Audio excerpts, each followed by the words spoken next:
As you can probably tell, I have got a hair transplant. I got a hair transplant in Turkey, I think just over 3 weeks ago now, and it is all falling out, as you can see here. When I was younger, I always had super thick hair. Like, I was never worried about losing my hair or going bald. But when I was around 18, 19 years old, I noticed that I was thinning and getting like quite bad temporal recession here.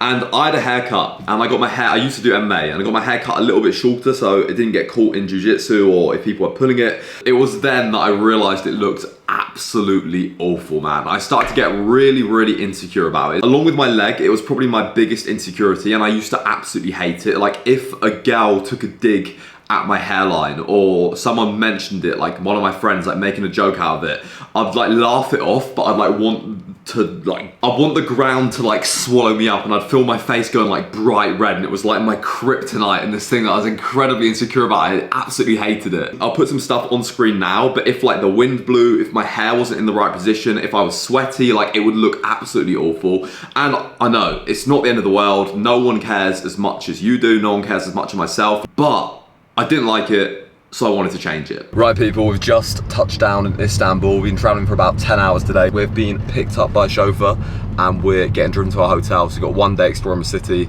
before it goes down. I'd say 10% nervous. It's not, I'm very good at pushing things to the back of my head, and then when it comes to it, it's like about to happen. So I only have about 5 minutes to actually get anxious about it. But at the minute, I'm pretty good.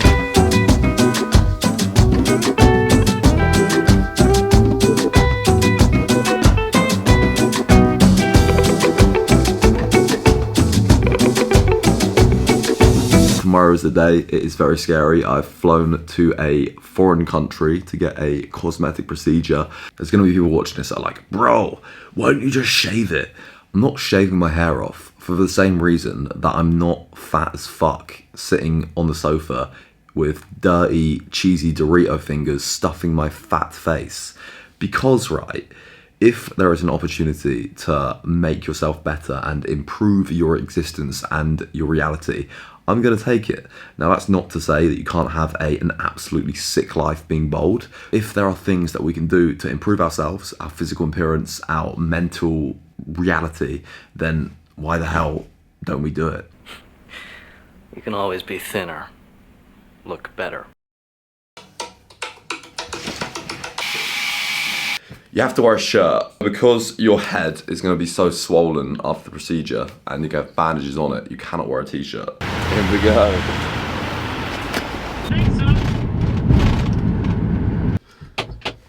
I'm actually fucking bricking it now.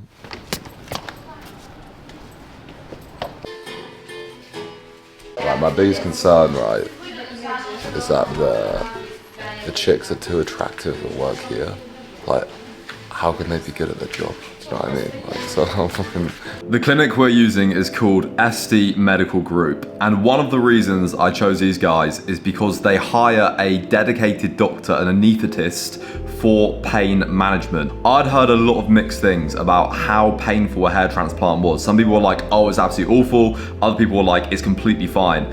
I found out that the cheaper clinics will basically just give you injections into your head to reduce the pain.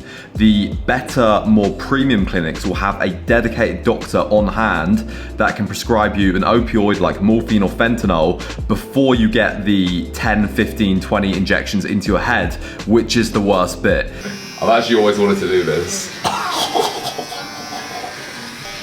don't know if it's a laugh or cry, mate. Yeah, I've always wanted to shave my hair off, so dreams are coming true today. Got my head shaved, got my hairline drawn on. I was so indecisive about this. Like, this was the longest part because I didn't want to take it down too low. I was under pressure. Obviously, I don't want to rush this, but equally, I don't want to make everyone wait. Right, people, here we go. The final clip of me before my follicles are moved around. Everyone from Este Medical Center is going to look after me. Very excited. Let's get it. Do you think I will survive all the injections? Can I try without? Okay. Wait, we'll try. It's up to you. Can I? You think? Yeah. Is it very painful? Yeah. Yes. Unbearable. Is it unbearable? No, it's up to your pain threshold. All right, give me the fentanyl. I'll take the fentanyl. Yeah. You may feel dizzy now. Yes, definitely fentanyl, mate. Oh, Jake. Yo. I'm literally absolutely steaming, mate. You feel dizzy, sir? Yeah, I feel pretty good, to be honest. Yeah, it may cause euphoria. Yeah, it causes lots of euphoria. I'm currently very high on painkillers right now, so I'll try my best to speak. The first thing they do is they give you a local anesthetic, so everything is done awake. It really doesn't hurt at all, because they give you a intravenous painkiller before. It's like a 3 out of 10 pain. What are they doing now? So what we're doing now is we're putting liquid under your scalp. Am I looking like a Megamind with a massive head? I mean, not yet, but you will do. Oh, you will brilliant. I actually quite like how I look bold, so I think I'm going to call this off and head out now.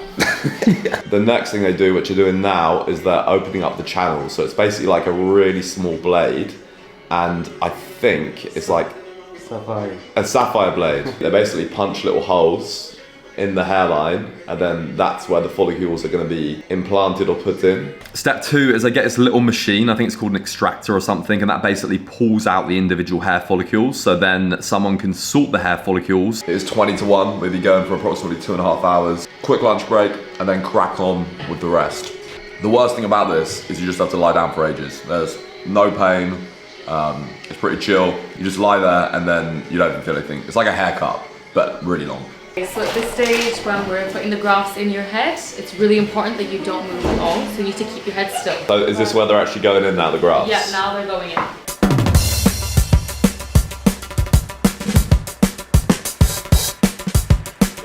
The whole crew have rocked up to implant these follicles into my scalp.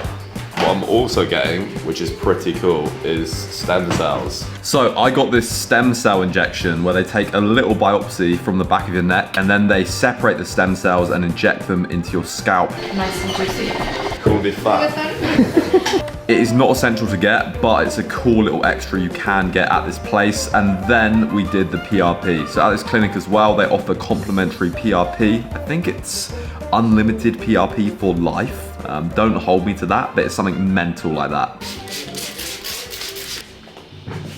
Done. So your head is swollen. Yeah. The best thing you can do for that, yeah, just have a look. Oh my god, I feel like a freaking nonce at this point. People usually say they look like Megamind. Yeah, that's a nicer thing to say, I think. We're done for the day. Thank you very much. You're welcome. I'm now bold. There you have it. That was the entire process, the entire procedure.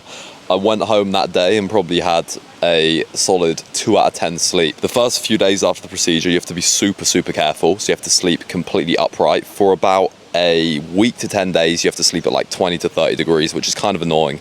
No alcohol, exercise, sun, nicotine, sweating, sex, drugs, nothing remotely fun for the next 2 weeks. How did I choose that clinic and what did I look for? First of all, it's because I'm a sellout influencer. I completely sold out, and that was the first one that were like, yo, we'll give you a free. That wasn't really.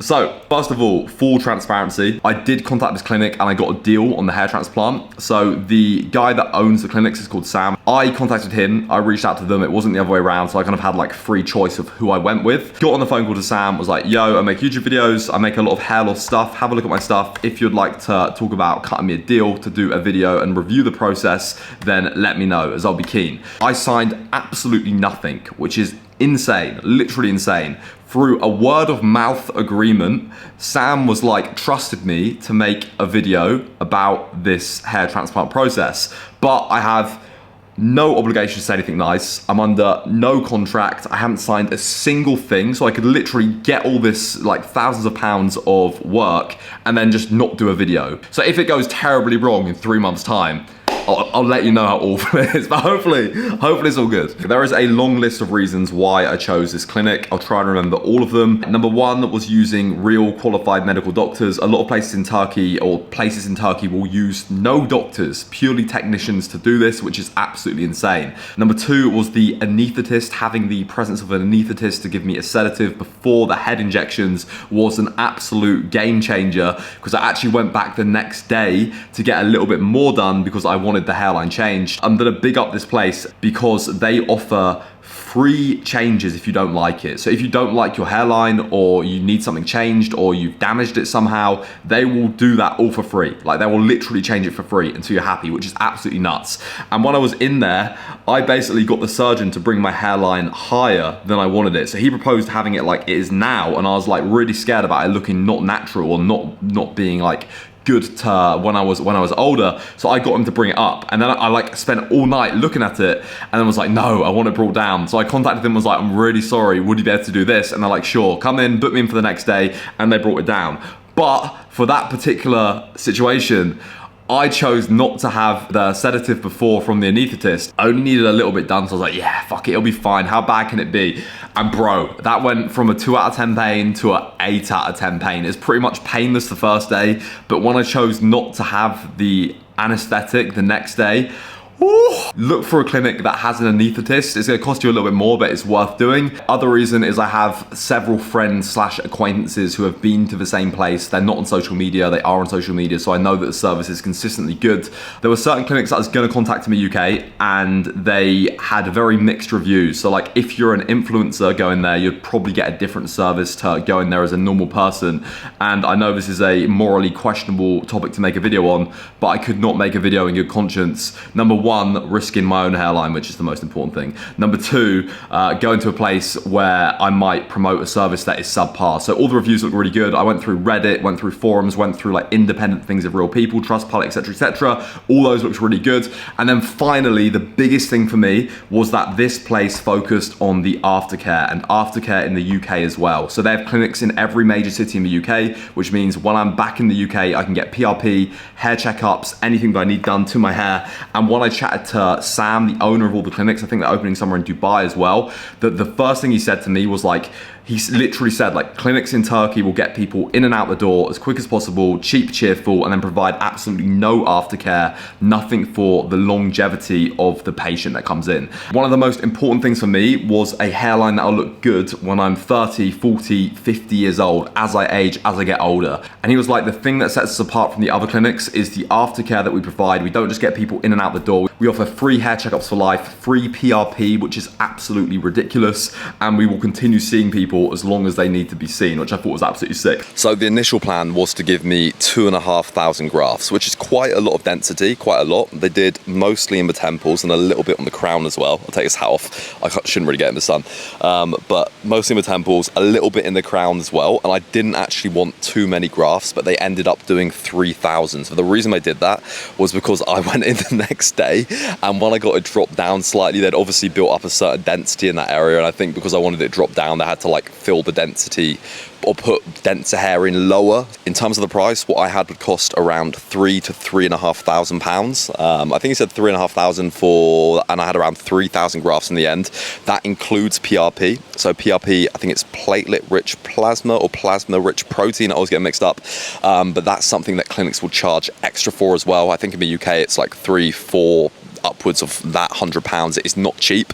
And then on top of that, I also had stem cells as well. So I don't think the stem cells are essential. Like, you could definitely, I think that puts like an extra grand on the cost. Like, I'm not sure how much of a difference it's going to make. But anyway, people, I will make maybe a 3-month or 6-month follow-up. If enough people are interested, drop me a sub, drop me a comment, let me know if you think I've ruined my life and I'm going to be living with a collapsed hairline when I'm older, or if it looks kind of good. One thing that is reassuring is the amount of messages that I got on Instagram from people who had hair transplants. I had no idea.